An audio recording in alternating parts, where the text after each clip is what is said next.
Spaghetti Aglio, one of my favorites. We're starting with, it's skinny spaghetti.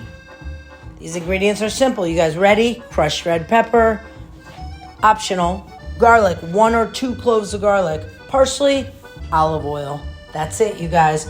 And Parmesan cheese, to cheese or not to cheese is your choice, but let's talk about this. Slice that garlic paper thin. Use a whole head of parsley, chop it up.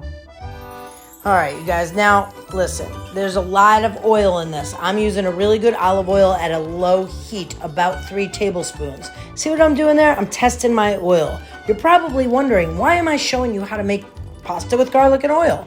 But it's a very special trick here. Oh, that's me. We need to toast that garlic. That's why I have a piece or 2 in there. Now the oil's starting to cook it very low.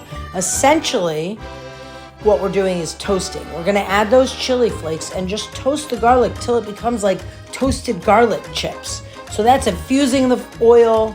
The chili flakes are infusing the oil. The garlic's gonna give it a little texture and have these nice crunchy bits. Right when it turns brown, lightly brown, you wanna add that pasta. Stops it from cooking, seals in that nutty flavor. Add your parsley, give it a toss. You guys, it's so good, it's so easy.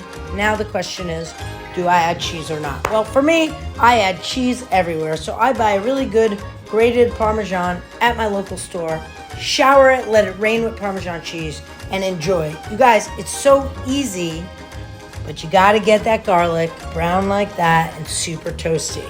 That makes all the difference. It's so good.